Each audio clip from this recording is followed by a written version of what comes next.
Thank you for watching this video that will cover the California State programs for foster youth, including the Cal Grant B and the Chafee Grant. First in this presentation, we will introduce the newly expanded Cal Grant B with special exceptions for foster youth. While the Cal Grant B has been around for a long time, the existing requirements were expanded in the 2018-2019 school year to provide additional opportunities for college students who were in foster care at any point since age 13. Foster status is automatically verified by the California Department of Social Services. 3 of the Cal Grant B requirements were expanded, specifically for foster youth. The first one is that the priority high school entitlement application window was increased beyond just high school seniors and prior year graduates. Verified foster youth can now receive the Cal Grant B through age 26. The second is that the application deadline was expanded from March 2nd to September 2nd for foster youth attending a California community college. The third is that the lifetime eligibility of 4 years was increased to 8 years or 800%. Now we will look at the Foster Youth Verification Tool. The Foster Youth Verification Tool identifies foster students who were in foster care from age 13 and up and could be eligible for campus or federal foster programs. Please note that this tool is not needed for Cal Grant B for foster youth or Chafee Grant recipients. That's because students who are already flagged as foster youth and are awarded the Cal Grant B or Chafee Grant were already verified as a qualifying foster youth, so no further verification is needed. This tool is for federal and campus aid only. We would also like to point out another distinction. While foster youth programs such as the Chafee Grant, Cal Grant B, as well as federal and campus foster programs all serve the same cohort of students, please note that the Foster Youth Verification Tool identifies foster youth from age 13, whereas the Chafee Grant is specific to students who are in foster care between 16 and 18 years of age. Therefore, you may find students who are in foster care from ages 13 to 15 who are eligible for federal and campus-based programs, but are not eligible for the Chafee Grant because they left foster care before turning 16. Finally, this tool is read-only. If you get the message foster youth verification has not been verified yet, it likely means one of two things. The first option could be there is a discrepancy in the demographic data, for example, the last name, first name, or date of birth that you entered and what CDSS records indicate. The second would be your student is not on your roster, which means they did not list your school on their FAFSA or DREAM Act application. The Commission is working to create a verification process for students who are not automatically verified using this tool. Another new program is the Cal Grant for students with dependent children. While this award is not specific to foster youth with dependent children can also qualify, so let's take a look at the requirements on the next slide. While this award is not specific to foster students with a qualifying child may be eligible, and students who receive the Cal Grant B and have a qualifying child could even receive this award for up to 8 years based on the new Cal Grant B for foster youth expansion. This new program aimed at working parents allows Cal Grant awarded students with qualifying dependent children to receive a new and significantly larger access award. Students attending California community colleges, California state universities, and UC campuses with dependent children under 18 years of age for whom they provide more than 50% support can qualify. Preliminary eligibility is initially determined by the dependent children question on the FAFSA and the DREAM Act application. Do you now have or will you have children who will receive more than half of their support from you? Students who answer yes to this question are then required to certify their eligibility through their WebGrants for Students portal, which we will go over towards the end of the presentation. The new Access Award pays up to $6,000 for qualifying Cal Grant A recipients, $6,008 for Cal Grant B awardees, or up to $4,000 for eligible Cal Grant C recipients. One significant change, of course, is that there is no automatic community college reserve for students with dependent children receiving a Cal Grant A Access Award at a community college. That means that for the first time, a student with a Cal Grant A could actually be paid at a community college if they qualify for this award. For those who are familiar with how the Cal Grant A typically works, you may recall that Cal Grant A typically only covers statewide tuition and fees at four-year universities, not community colleges, and also that it does not include the Access Award. However, now the Cal Grant A award for students with dependents comes with the Access Award component and is payable at all California public colleges, including the community colleges. As we move into our next topic, the Chafee Grant, please note that the Chafee Grant has very different requirements than the Cal Grant B for foster youth. We will review these requirements now. The Chafee Grant is both federally and state funded, and it pays up to $5,000 annually. The Chafee Grant paid participation is limited to 5 years. Each academic year that a payment greater than $1 is issued counts as 1 year of paid participation. However, participation does not have to occur in consecutive academic years. Students should work with their financial aid office to suspend payment if they want to save their Chafee funds for future non-consecutive use.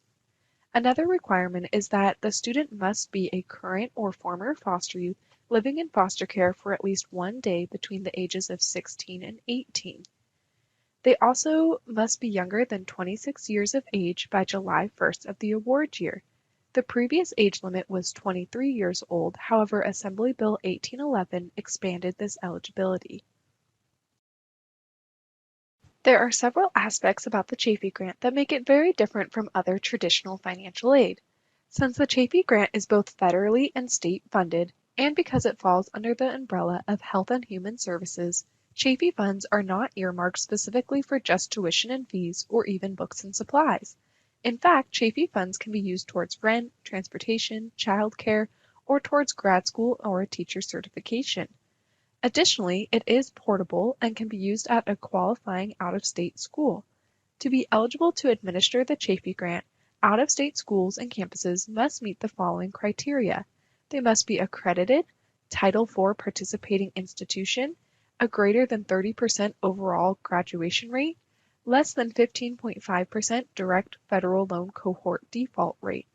Lastly, these additional items, which are required for most types of financial aid, are not required for the Chafee Grant. Students are not required to apply by March 2nd, have a Social Security number. That means our DREAM Act applicants are also eligible. They do not have to graduate or get a high school GED, submit a GPA, be free of student loan default, register for selective service, or meet the ability to benefit requirements. The ability to benefit, according to the FSA definition, means that students lacking a high school diploma or GED are still eligible to receive federal financial aid if they are enrolled to take specific coursework or programs that lead to a career pathway or degree. But Chafee awardees are not required to have a high school diploma or GED and do not need to demonstrate an ability to benefit from taking college classes. In other words, they can take any courses or classes of their choosing. At some point, however, if a student does not make progress towards a career pathway, certificate, or degree, eventually the school's SAP policy around PACE may catch up. Now we will take a look at how WebGrants identifies and prioritizes Chafee-eligible awardees.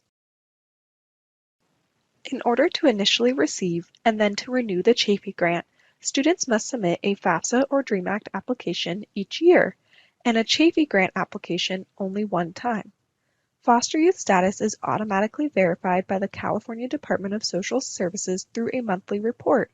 If you encounter a student whose foster status has not been confirmed, please help your student submit the Foster Youth Verification Form so that CDSS can manually review and update the data. Let's see what the Foster Youth Verification process looks like on the next slide. From the same Chafee website where the application is found, navigate to the Chafee Eligibility tab to open up the Foster Youth Verification Form. It is online and fillable and can be saved and emailed as an attachment. If a student does not have the contact information for their caseworker, ILP coordinator, or probation officer, the blue boxes at the bottom of the screen contains a list of these county contact people. The foster care verification form will be routed to the various channels and will ultimately be verified by CDSS. CSAC then updates the student records in the Chafee database. Students who have fulfilled all application components, the Chafee grant application, plus a FAFSA or DREAM Act application, plus the CDSS foster youth verification, will be prioritized in WebGrants based on the following awarding criteria. Paid renewal students, that is, students who have previously received a Chafee payment, new and non-paid renewal students who will be 25 years old as of July 1st of the award year, new and non-paid renewal students who have dependents, new and non-paid renewal students who have an unmet need of $5,000 or more, new and non-paid renewal students who have an unmet need of less than $5,000. As college financial aid personnel report students who are ineligible because they are not in attendance, not attending at least half time, or not making satisfactory academic progress, those awards will be withdrawn from ineligible students and recycled and re-awarded to waitlisted students. It is common for students to be waitlisted for an entire school year before they are awarded. It may be helpful to see the awarding hierarchy in a flowchart format. The Commission and the California Department of Social Services have a data sharing agreement, so CSAC receives monthly data files with eligible students who are in foster care between 16 and 18 years of age. Students who submit a FAFSA or DREAM Act application and Chafee application are matched to the corresponding foster care record. Once all three application components are met, CSAC's database, WebGrants, prioritizes all applicants based on whether they are brand new or renewal applicants, their age, because eldest students are paid first since they will age out of the program first, whether applicants support their own dependents, and unmet need. New eligible applicants are initially waitlisted until all others ahead of them in priority are paid, and the new applicants eventually rise to the top of the awarding hierarchy. Once again, brand new, younger applicants are often waitlisted for the first school year they apply. Once awarded, the College Financial Aid Office will certify students' eligibility based on the fact that they are at least half-time enrolled, meeting SAP, but remember, per Senate Bill 150, there are relaxed SAP standards for Chafee awardees, and also the unmet need, and then at that point, campuses can disperse checks to eligible students. Now we will start looking at the screens in WebGrants. The updated version of WebGrants has the homepage with a dedicated section for Chafee. There are 4 screens available: the student application status, the student lookup, institution reconciliation, and the payment roster. First, we will review the student lookup screen. The student lookup screen allows users to search for Chafee awardees by partial name, date of birth, or email. From this screen, you can view the details of a student's award. This section will introduce you to the eligibility and payment reporting process.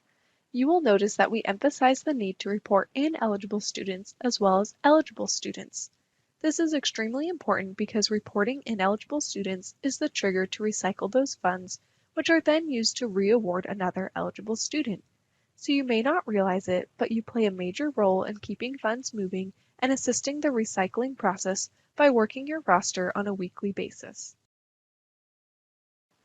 While schools are great about certifying eligible students, many do not regularly certify ineligible students. And because the viability of the Chafee grant relies on recycled funds, it is essential to keep funds continually moving by withdrawing and recycling those funds to waitlisted students every week. By certifying ineligible students consistently, every week of every term, you initiate the recycling process and help other students get paid. Another important aspect of the recycling and re-awarding process is that it increases award utilization. This is a good thing and can impact future Chafee funds allocations. Higher award utilization means that more students benefited from the funding and that more students were served. A final note to reiterate before we leave this slide is to remember to certify and request a payment in the same transaction, since only one transaction is permitted each week. Remember to report ineligibility for students who are not enrolled, attending less than half time, completed their program or degree, or are not making SAP. Once again, reporting ineligibility is what triggers our system to recycle those funds to another waitlisted student, So if you do not certify your roster to report both eligible and ineligible students, the entire recycling and re-awarding process is disrupted.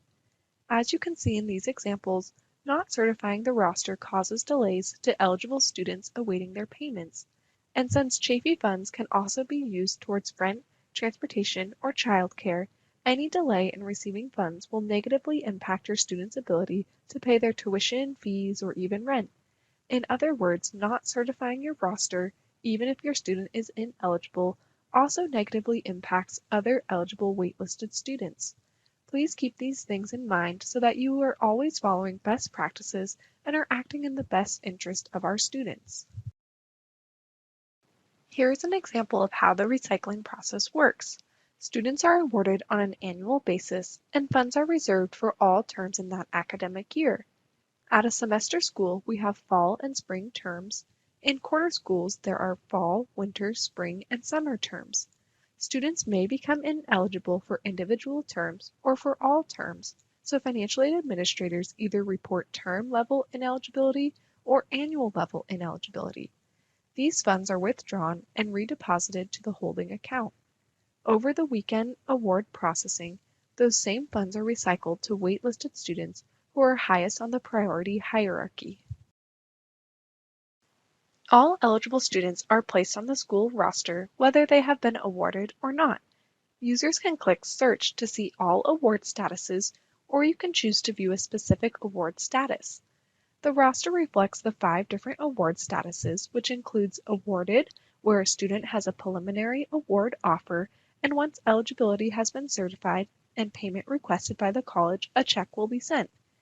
Eligible not awarded means a student is eligible but not yet awarded. In other words, this student is lower on the priority awarding scale and is waitlisted. This student will eventually be awarded, but it may not be until the next academic year. Pending means there is a pending transaction that will process Monday evening. Paid in full is a student was paid for all eligible terms up to their unmet need.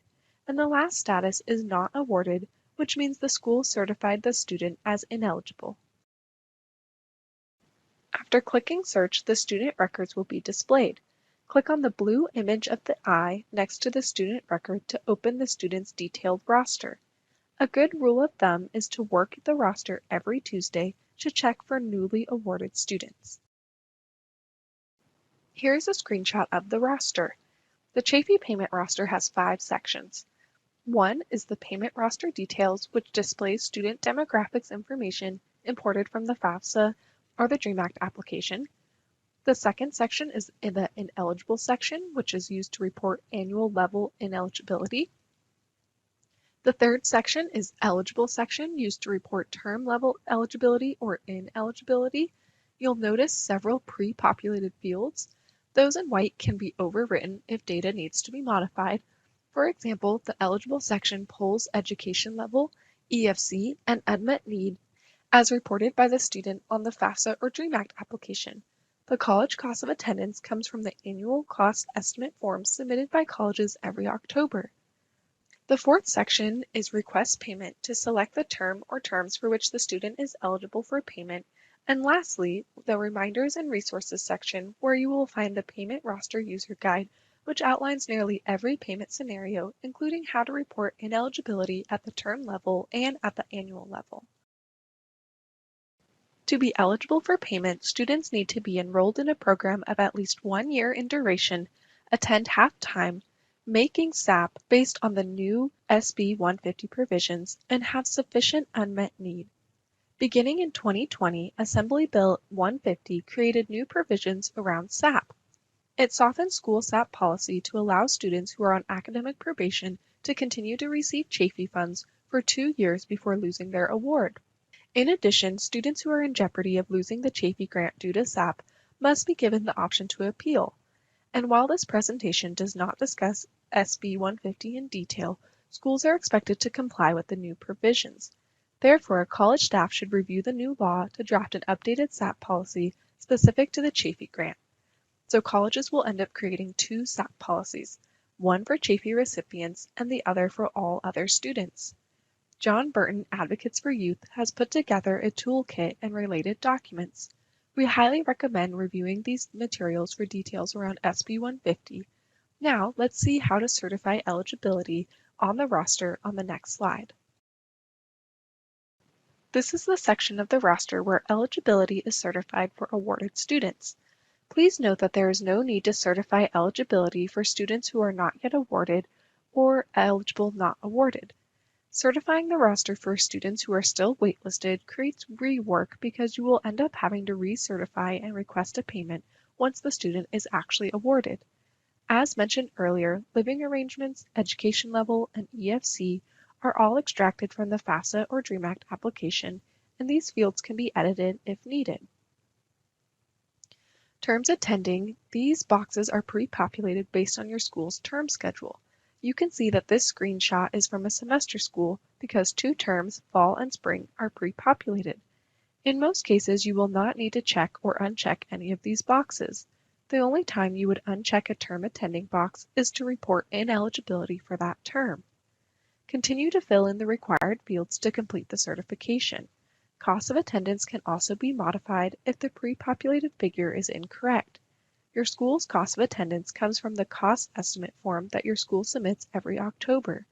Finally, please follow your school's policy on what constitutes other aid. The bottom section of the roster is where schools request payments. Request payments for all open terms for which your student is eligible. Certifying eligibility and requesting payment should be done at the same time because the roster only allows 1 transaction per week. Please remember to save your transaction. If you certify the eligible section before requesting payment, you will have to wait until the following Tuesday to request payment. Once you click Save, ensure that your screen displays the Transaction Saved Successfully pop-up. Please note, unmet need is automatically calculated. It can only be changed by modifying 1 or more other factors in the calculation: cost of attendance, EFC, or other aid. As you're attempting to pay students, you'll notice that some terms will not allow a payment to be requested. This is for one of 3 possible reasons. The first one is that the term is not applicable to your school. For example, a semester school with fall and spring terms will not be able to request payment for winter term. The second is the roster is not open for that term. The dates in parentheses in the red box are the dates that those terms will open for payment. The third is that you unchecked a term box in the terms attending section of the roster, thereby reporting that your student is not eligible for that term. Now that we've seen how to report eligibility, let's look at how to report and recycle funds for ineligible students. There are more eligible Chafee applicants than there are funds, which is why we need to recycle funds from ineligible students and put them into the hands of eligible waitlisted students. You can choose one of the 4 annual level ineligible reasons you see on the screenshot.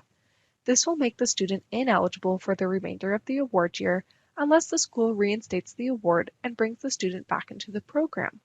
Please note, if you are reporting a student as ineligible due to not maintaining SAP, be sure to comply with the relaxed SAP provisions under SB 150. For example, perhaps you have a student who registered but did not actually attend at the start of the fall term. If that student is not in attendance at the start of the year and has not made contact with you, it's assumed that they will not enroll at all. This is an appropriate use of annual level ineligibility. However, if the student attends later during the fall term, simply uncheck the box and click Save to put them back into the pool for award consideration. Typically, students will be re-awarded the following week. Let's look at how to report term level ineligibility on the next slide. Unlike reporting annual level ineligibility, when reporting term level ineligibility, the reason code is not needed.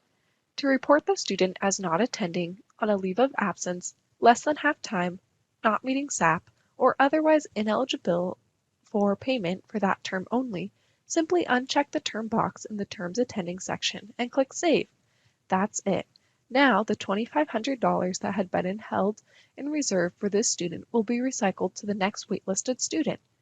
Now let's say this student regains eligibility later in that same spring term. Just recheck the spring terms attending box, recalculate cost of attendance, EFC, and other aid as needed, and save that transaction. This will reinstate that student's award and will put them back into the pool of other eligible students.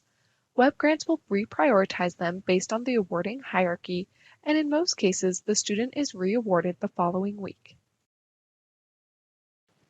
In this next section, we will introduce the Student Application Status Screen. Many financial aid administrators only use the payment roster in WebGrants, but familiarizing yourself with this screen is extremely beneficial. The new updated system modernized our legacy system in order to process awards more efficiently. The processes that you are all familiar with to confirm your student's eligibility and to disburse checks are still the same, but the screens have been updated to make WebGrants easier to navigate and use. This is a sample of what you will see when looking at a student's application status screen. The student application status screen has a lot of great information, especially with regard to when pay warrants or the checks are issued. So we have broken up the screen into 3 slides. Learning where to find this information will make you an even better financial aid officer.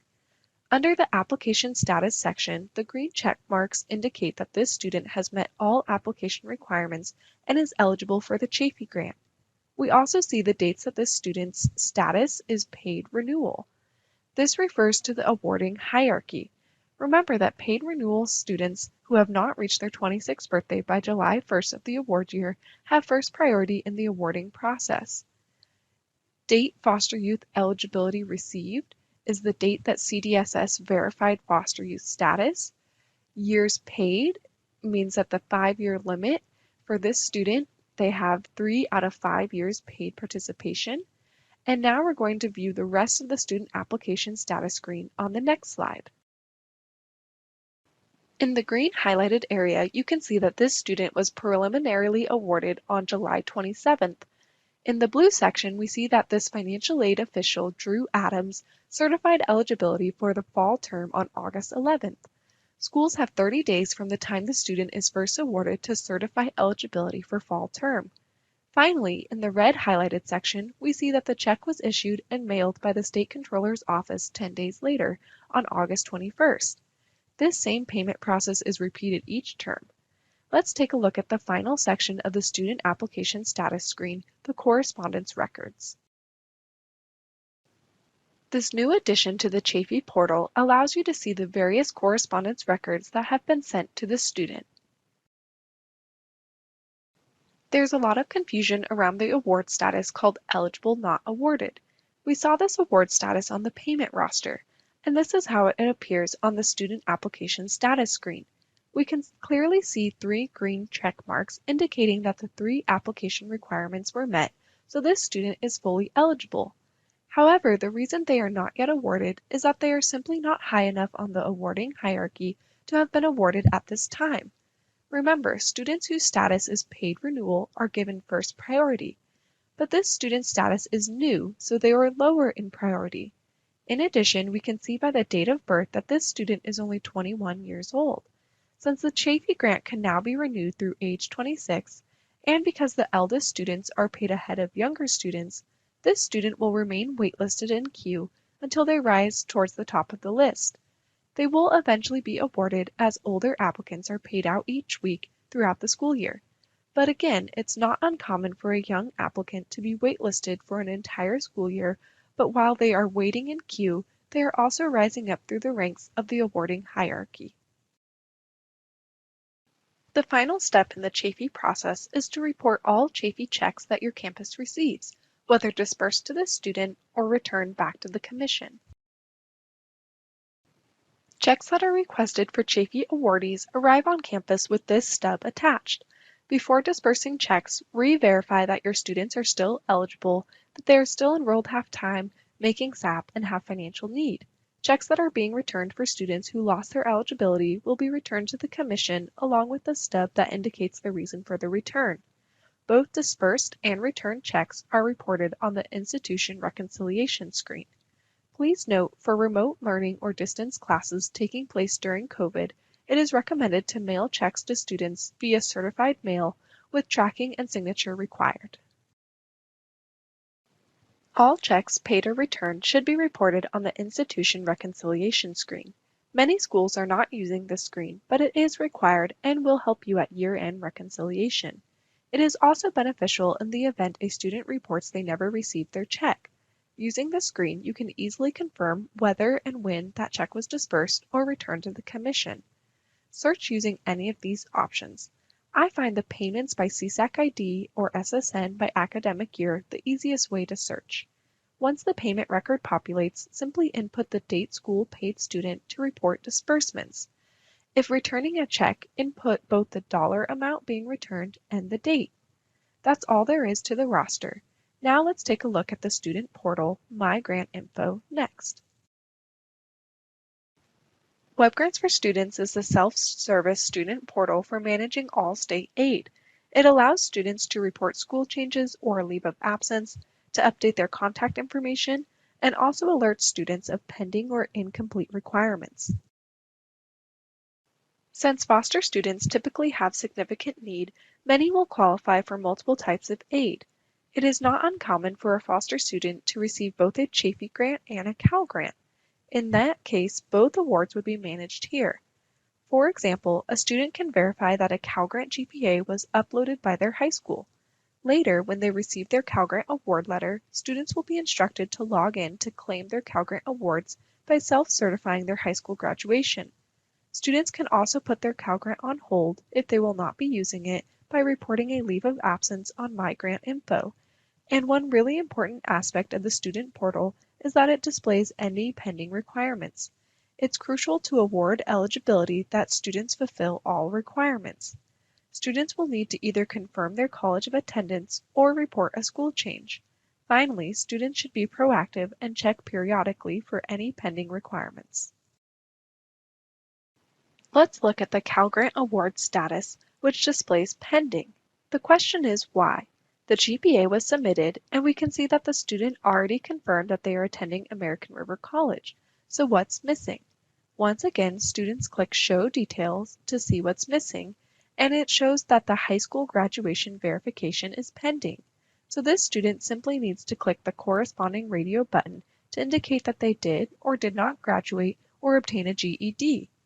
My Grant Info is a self-help tool and should be the first stop for students with questions about whether they were awarded, and if not, why, how much they were awarded, how to report a school change, and how to update their contact information. So if your students ask you why they haven't received an award notification, please teach them to be their own advocates by logging into their portals first. The status of all types of state aid that the student applied for, the Cal Grant, Chafee Grant, and Middle Class Scholarship will appear on the portal. Right away, we see that this student's application status is incomplete. If you open up the details, we see the reason. The FAFSA or DREAM Act application was not submitted, and foster youth status was not automatically verified by CDSS. So the student is being prompted to complete the foster youth care eligibility form, which we saw on the same website as the online Chafee application earlier in this presentation. Once the student's FAFSA or DREAM Act application is submitted and foster youth status is verified, they will see that all requirements are now complete, meaning that the student is now fully eligible. But wait, why is the student's award status not awarded? Again, when students click Reason and Show Details, they see that their college reported that they're not enrolled, so the award was withdrawn and recycled to another eligible waitlisted student. This student can regain eligibility if they enroll at least half-time. Foster students face many challenges, and they typically have the greatest need of all student cohorts, so we want to do everything we can to help these students. These tips and reminders will help keep Chafee funds moving and into the hands of students who need them. Please work the roster on a weekly basis and report both eligible and ineligible students. Remember, you have a direct impact on the recycling and reawarding process. Please subscribe to receive our alerts and memos. And once again, this is how the Commission communicates with school segments.